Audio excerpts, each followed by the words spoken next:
Queria convidar os irmãos a abrirmos as Escrituras no livro de Esdras, capítulo 3, verso 1 ao verso 5. Nós tentaremos dar continuidade ao estudo desse livro que nós temos realizado ao longo desses dias. Que Deus possa nos abençoar mais uma vez através da sua palavra. Esdras, capítulo 3, verso 1 ao verso 5. Amém, irmãos? Assim diz a palavra do Senhor. Em chegando o 7º mês, e estando os filhos de Israel já nas cidades, ajuntou-se o povo como um só homem em Jerusalém. Levantou-se Jesua, filho de Josadaque, e seus irmãos sacerdotes, e Zorobabel, filho de Sealtiel, e seus irmãos, e edificaram o altar do Deus de Israel, para sobre ele oferecerem holocaustos, como está escrito na lei de Moisés, homem de Deus. Firmaram o altar sobre as suas bases, e ainda que estavam sob o terror dos povos de outras terras, ofereceram sobre ele holocaustos ao Senhor, de manhã e à tarde. Celebraram a festa dos tabernáculos, como está escrito, e ofereceram holocaustos diários, segundo o número ordenado para cada dia. E depois disto, o holocausto contínuo e o sacrifício das festas da lua nova e de todas as festas fixas do Senhor, como também o dos que traziam ofertas voluntárias ao Senhor. Amém. Oremos, irmãos. Louvado seja o teu nome para todos sempre, ó Deus eterno. Nós engrandecemos, Senhor amado, a riqueza e a beleza de que é, Senhor amado, estarmos aqui mais uma vez para aprendermos a tua palavra, Senhor. Nos ajude em obediência a ouvirmos a ti, Senhor. Que tenhamos ouvidos prontos, Senhor amado, para te ouvir falar, Senhor. Que o nosso coração seja preparado pela tua palavra, para que ela seja plantada em nossos corações, para que assim, Senhor amado, o pecado seja apartado de nós, Senhor. Nos ajuda a te ouvir, nos ajuda a te ver, a contemplar a beleza da tua glória, Senhor amado, nesta manhã, Senhor. Fala conosco, Senhor, mais uma vez. Apesar de nós, Senhor amado, manifesta o teu poder sobre nós. Assim oramos, em nome de Cristo, no poder do Espírito. Amém. Irmãos, nós já por algumas ocasiões, nós temos seguido, observando esse texto do livro de Esdras, e no nosso último sermão nós observamos esses 5 versículos também, mas dando ênfase a alguns pontos específicos. Nós observamos no sermão anterior a unidade do povo na adoração coletiva, destacando que a nossa reunião como povo, ela é principalmente ligada pelo Espírito de Deus, né? Nós observamos que no capítulo 1, o Senhor foi despertando o povo para adorar o Senhor, e a partir disso o Senhor foi ligando um homem a outro, uma mulher a outra, para que assim todo o povo de Deus estivesse unido, louvando ao Senhor. Consideramos também que a beleza da unidade na adoração é algo pela qual nós devemos sempre ansiar e buscarmos como povo de Deus. Observamos também que a divisão contrária à ideia da unidade, em vez de embelezar a adoração pública, ela deforma, ela deixa feia e horrível a questão da adoração pública. Por fim, nós relembramos que a nossa adoração, ela não é feita simplesmente por nós, mas ela é mediada pelo sacrifício de Cristo, e isso nós observamos Jesua, como aquela tipologia de Cristo pela qual nós adentramos diante do templo e assim adoramos o Senhor. No sermão de hoje, ainda pensando na realidade do culto a Deus, nós buscaremos contemplar pelo menos 2 coisas. Primeiro, a importância do altar na adoração de Israel e como isso aponta também para Cristo em nossa vida. Segundo, tentaremos entender que cultuar a Deus demanda sempre do seu povo a necessidade de seguir a sua lei. No sermão anterior, nós notamos o início do culto a partir de uma visão de unidade do povo, as ligações internas que o Senhor vai fazendo no meio da igreja, bem como nós observamos o condicionamento que Cristo nos faz ter diante de Deus. Enquanto no sermão anterior nós observamos uma perspectiva de baixo para cima, a nossa condição para falarmos com Deus, no sermão de hoje, observando alguns pontos desses versículos, nós observaremos o condicionamento que Cristo traz na relação de Deus conosco. Nós inverteremos essa relação. Em vez de olharmos de baixo para cima, olharemos de cima para baixo. Vejamos, por exemplo, o verso de número 3 do capítulo 3. O que diz as Sagradas Escrituras? Logo no início, na primeira parte. firmaram o altar sobre as suas bases. Irmãos, nós, desde o primeiro verso, o primeiro sermão que nós trabalhamos aqui, nós pontuamos aqui que este povo, ele passou 70 anos no cativeiro. Então, esse período em que o povo esteve no cativeiro, nós temos aqui 70 anos em que esse povo não teve a oportunidade de sacrificar ao Senhor qualquer tipo de holocausto, pedir perdão pelos seus pecados. Foi 70 anos que esse povo ficou sem expiação, sem ver a glória de Deus, sem ser santificado pelo próprio Deus. Então, nós conseguimos aqui perceber o acúmulo, podemos dizer assim, de pecado que esse povo estava aqui diante de Deus. Eu até comentei com os irmãos na quarta-feira, que às vezes quando eu passo no final do ano, quando eu viajo, na época das férias, o recesso, quando eu passo 15 dias sem vir na igreja, eu já venho assim um pouco mais carregado. A gente já vem com aquela sensação, meu Deus, distante do Senhor, tanto tempo sem cultuar, tanto tempo sem ir para a igreja. E é muito interessante que esse povo passou 70 anos. 70 anos sem ver completamente um cântico ser louvado na igreja. 70 anos sem ver Deus falar, 70 anos sem ver Deus se manifestar, embora tivesse, obviamente, no exílio, ainda assim, profetas que falassem da boca de Deus. Mas a realidade do culto, ela foi esquecida e também foi perdida na memória de alguns desse povo. E aqui, irmãos, nós começamos a pensar e a meditar de como é triste a humilhação causada pelo pecado em nossas vidas e principalmente na vida desse povo. É triste perceber como o pecado nos engana e nos faz desvalorizar a importância que é de estarmos aqui domingo após domingo, pela manhã, pela noite, a ponto de assim nós nos tornarmos distantes do Senhor, até que um certo tempo o Senhor, pelo seu juízo, vai levando esse povo a entender novamente a importância desse culto. É triste percebermos, irmãos, que o nosso pecado também nos afasta de Deus. É triste percebermos que a humilhação que o pecado traz ao nosso coração, no distanciamento de louvarmos ao Senhor. É muito comum que quando o pecado ele se assenhora do nosso coração, a semelhança desse povo, não por meio de juízo da parte de Deus, mas que nós inevitavelmente nos afastamos do Senhor. Todo aquele que é tomado no seu coração pelo pecado, ele tem menos prazer em louvar a Deus, menos prazer em vir à igreja, menos frequência na comunhão com os irmãos. Então isso vai se tornando de maneira mais, como é que eu posso dizer, mais cicatrizante, mais cauterizado no coração do homem, no coração da mulher. Percebermos isso e observarmos que o pecado traz isso à nossa vida, ao nosso coração, é algo de muito interessante percebermos a sequidão espiritual para a qual nós caminhamos quando permitimos que o pecado assim tome conta da nossa vida. Eu olho para esse povo e vejo quando eles percebem a necessidade de firmarem um altar, uma sede espiritual que somente Deus pode dar água para beber. Veja e perceba que tudo que eles pretendem e objetivam fazer passa primeiro pela adoração que precisa ser restaurada, como nós já falamos. O altar firmado diante de Deus. Um dia, irmãos, aquele povo se acostumou com a adoração diante de Deus.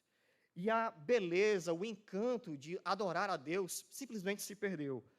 Nós temos aqui um povo que simplesmente, por não ter mais encantamento diante da glória de Deus manifestada no templo, passou a inovar, criar perspectivas novas para que assim o novo encantamento de Deus pudesse aparecer. Irmãos, há uma grande verdade nisso. Nós não temos o direito, jamais, de nós não nos encantarmos mais com a glória de Deus. Esse direito não foi concedido ao homem. É exigido de nós sempre, sempre, que nós contemplemos a glória de Deus e nos aterrorizemos diante dele. Sempre. É inevitável que nós olhemos para o Senhor e, diante disso, nós sejamos impactados por sua glória, impactados pela sua beleza. A grande questão é que Deus afogou os inimigos de Israel e Israel afogou as misericórdias de Deus, como disse Thomas Watson. Isso é muito comum no coração da gente. Nós esquecemos muito rápido os nossos pecados, como também esquecemos muito rapidamente as bondades, as benesses, os benefícios que Deus tem nos dado através do culto solene. Quando nós olhamos para isso, irmãos, nós nos questionamos: como é possível que em algum momento da nossa vida nós louvemos a Deus sem qualquer alegria? Como é possível que a grandeza de Deus não seja mais impactante para nossos corações? Como é possível, irmãos, que a santidade de Deus não nos aterrorize mais no dia a dia dos nossos corações? Como é possível, irmãos, nós virmos para a congregação e não termos qualquer vontade de louvar ao Senhor? Isso lança luz sobre os nossos corações e sobre a nossa própria adoração, para que nós nos esquadrinhemos e pensemos que talvez será que Deus não nos impacta mais? Será que a beleza de Deus ainda nos encanta? Será que a santidade de Deus ainda revela os nossos pecados?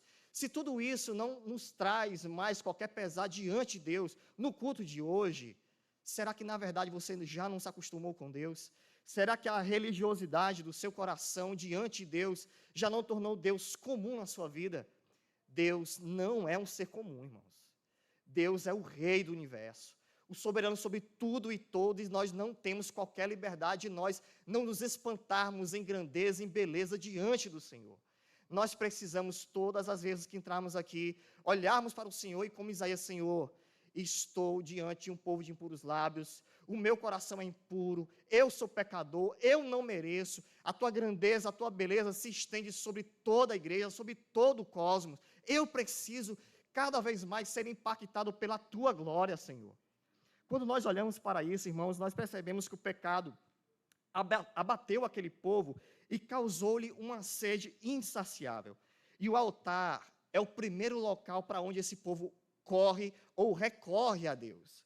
E por que o altar é tão importante na ideia da vida do povo de Israel? Eu queria convidar os irmãos a abrirmos em Êxodo, capítulo 29, verso 42 ao verso 46. Êxodo 29, 42 e 46. Nesse texto, o Senhor Deus, ensinando Moisés e também Arão a importância do sacrifício, ele institui a realidade do altar.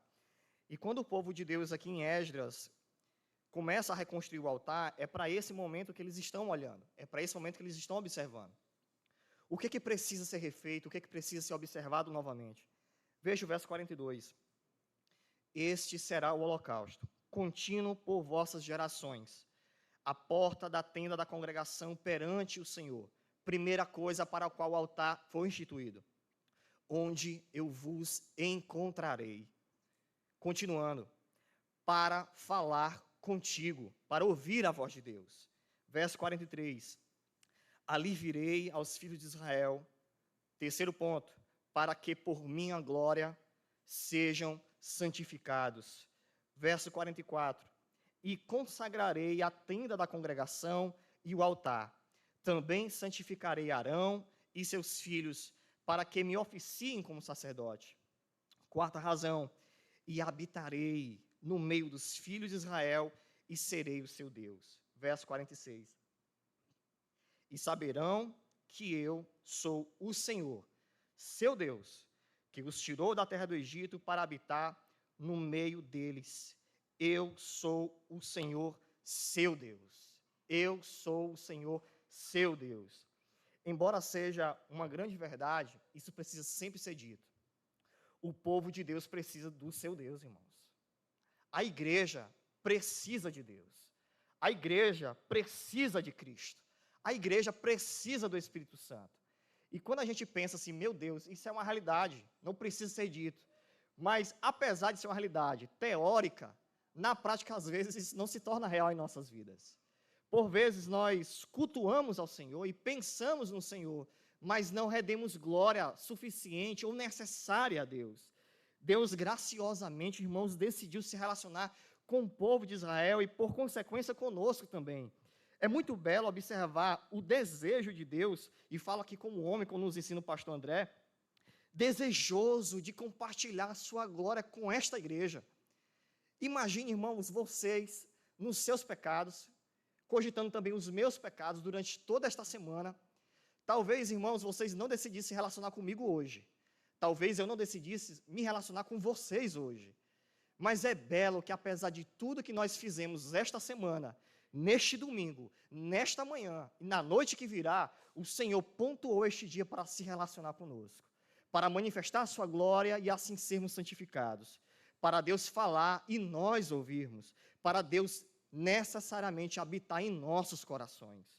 É muito importante nós percebermos que, apesar desse altar ter sido construído, ter sido pontuado na história de Israel, o Senhor Deus providenciou um altar muito mais importante, mais sublime, mais perfeito, que é Cristo Jesus. Percebamos, por exemplo, Hebreus, capítulo 13, verso de número 15. Hebreus, capítulo 13, verso de número 15.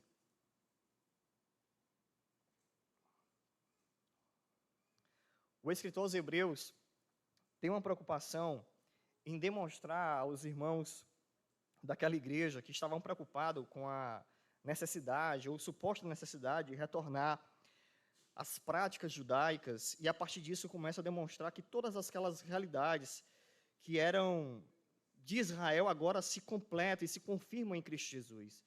Veja o verso 15 do capítulo 13 de Hebreus. Por meio de Jesus, pois, ofereçamos a Deus, não uma vez, sempre, sacrifício de louvor, que é o fruto de lábios que confessam o seu nome. Irmãos, Cristo é o grande altar dos eleitos de Deus. Ele é o grande altar dos eleitos de Deus.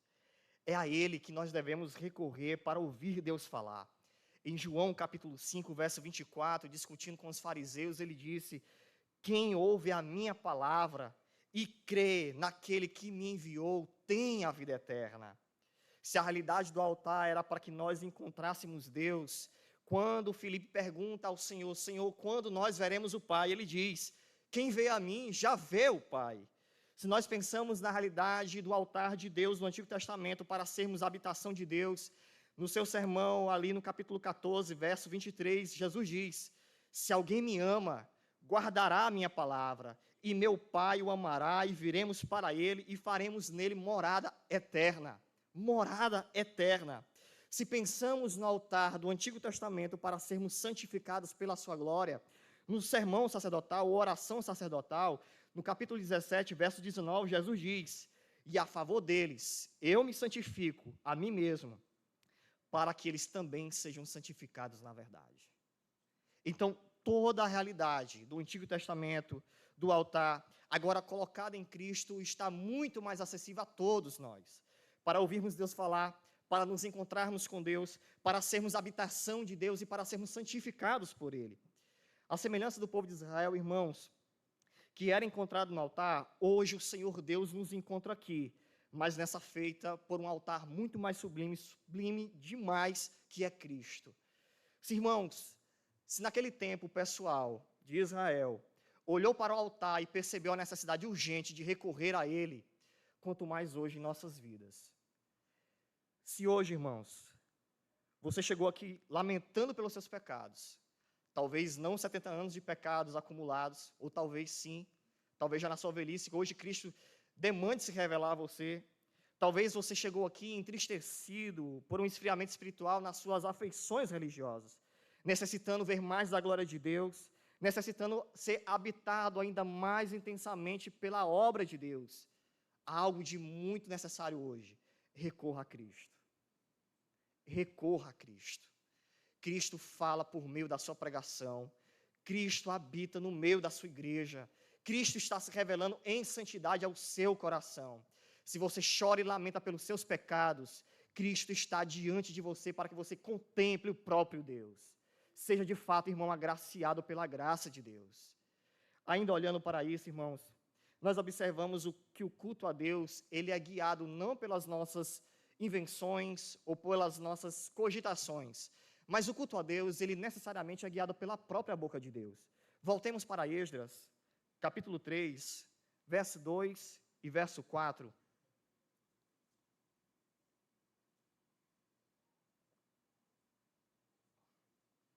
Esdras, capítulo 3, verso 2 ao verso 4.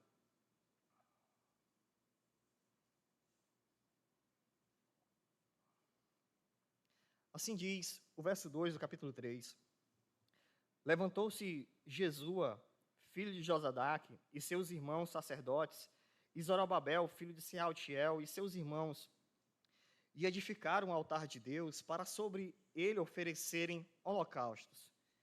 ênfase agora no texto seguinte.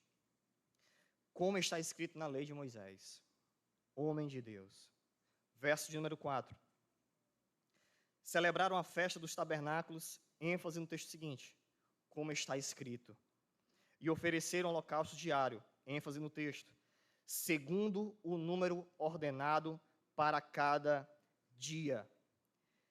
O culto do povo de Israel, irmãos, inevitavelmente, assim como o nosso, deve passar pelos princípios eternos estabelecidos pelo próprio Deus.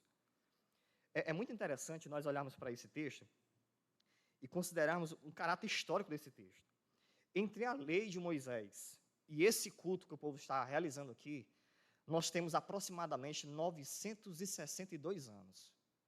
962 anos. Quase 1000 anos se passaram.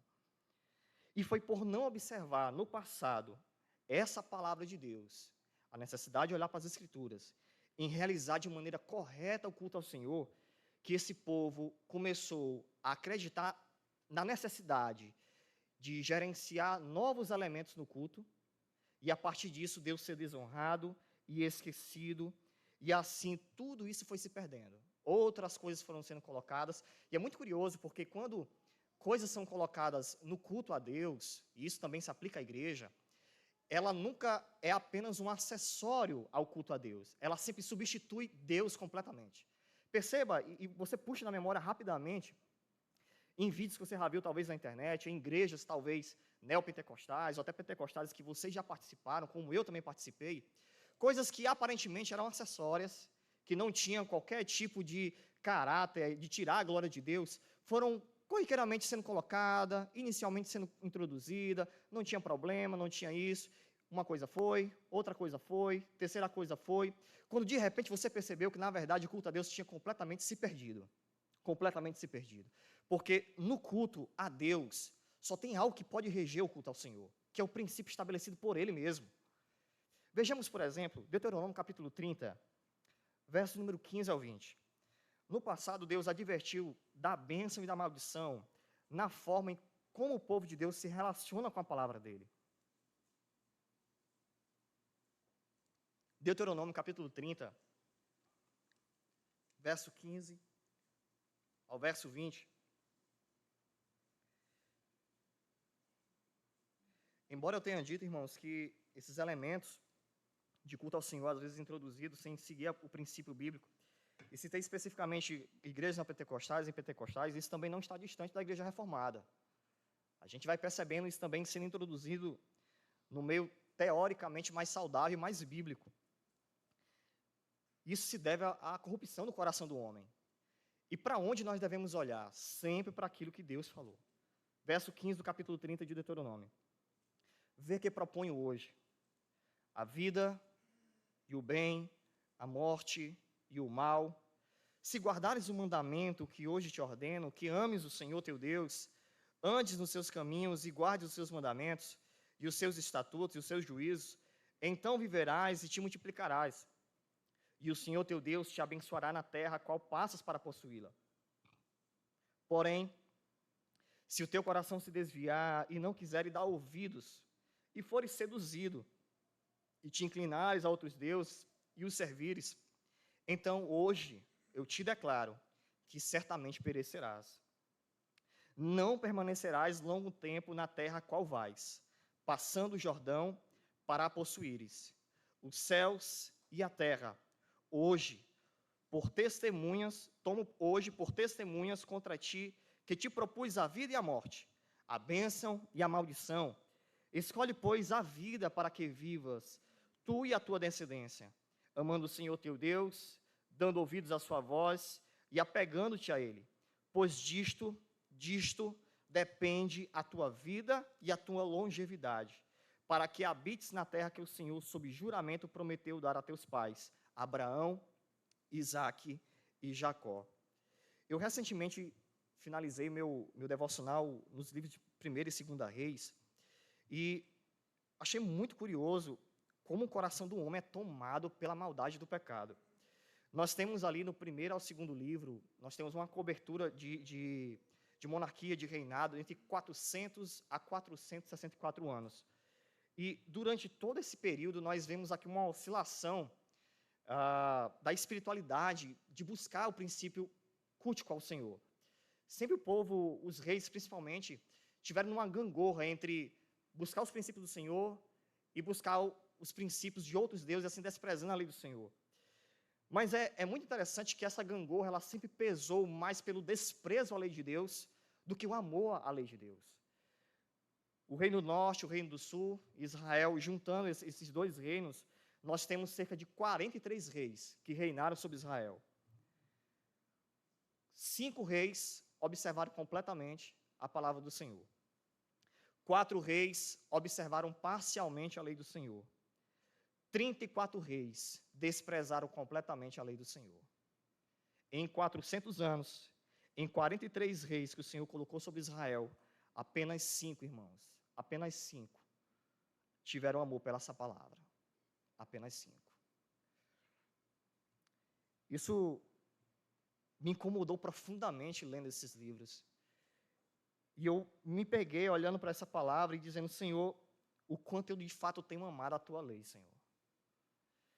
Eu de fato não quero ser encontrado nem entre aqueles que desprezam, muito menos naqueles que observam parcialmente a Tua lei, Senhor. Irmãos, o quanto você tem amado a lei de Deus. O quanto de fato os princípios do Senhor são de fato a sua vida. É muito interessante que nós encontramos uma igreja recheada de amor pela lei de Deus em todos os domingos. Mas será que isso fica só no domingo?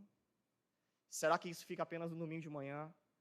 Será que isso fica apenas no domingo à noite? A gangorra do nosso coração, irmãos, ela está encontrada hoje para qual polo?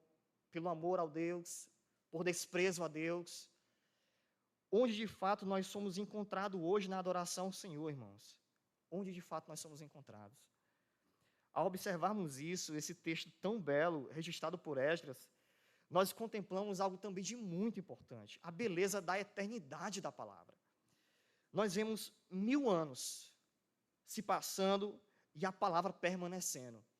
Grandes vultos nos reinados de Israel morreram. Morreu Saul, morreu Davi, morreu Salomão, e a palavra de Deus permanecendo. 43 reis morreram e a palavra de Deus permaneceu.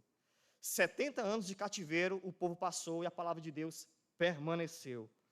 Pedro vai dizer na primeira epístola, no capítulo 1, verso 24 e verso 25, que toda carne é como a erva e toda a sua glória é como a flor da erva. Seca-se a erva e cai a sua flor, a palavra do Senhor, porém, permanece para sempre. 1000 anos, irmãos. 1000 anos se passaram. É muito interessante, eu fiquei cogitando, eu espero não estar pecando fazendo essas cogitações sozinho em casa, mas Zorobabel aqui representa a linhagem davídica dos reis que foram destituídos, e olhando também para Jesua, que é o sacerdote, eles conversando entre si, perguntando, rapaz, precisamos voltar a cultuar a Deus. Precisamos voltar a pensar na grandeza de Deus, se revelar e sermos santificados por Ele. Nós precisamos voltar a ser habitados pelo Senhor. E aí alguém perguntando, rapaz, mas como nós podemos fazer isso? Alguém tem uma brilhante resposta, que é a básica de todas. Vamos olhar a lei de Deus. Vamos olhar a lei de Deus. Essa, irmãos, deve ser sempre a nossa resposta. Sempre. O que nós precisamos? Olhar a lei de Deus. Que inovações nós podemos trazer para a igreja? Olhar a lei de Deus. Que necessidade eu preciso fazer para que minha vida seja reavivada diante do Senhor? Olhe para a lei de Deus. Como eu posso reconstruir a minha espiritualidade em casa, com a minha esposa, com a minha família? Olhe para a lei de Deus. Irmãos, passou-se 10 anos de pecado, 20 anos de pecado, 30 anos de solidão, 40 anos de desespero. Olhe para a lei de Deus. Passou-se 1000 anos, acredito que ninguém vai passar por isso. Nós deveríamos continuar olhando para a lei de Deus. É muito interessante que na Reforma Protestante, a ideia de voltar também aos princípios bíblicos do culto, qual era? Olhar para a lei de Deus. Qual é o princípio regulador do culto na Reforma Protestante? Nós praticamos aquilo que está expressamente colocado nas Escrituras. Olhar para a lei de Deus sempre foi a convocação. E é muito interessante que quando nós olhamos para o texto, ele também nos revela o que eles encontraram lá. Veja o verso de número 4.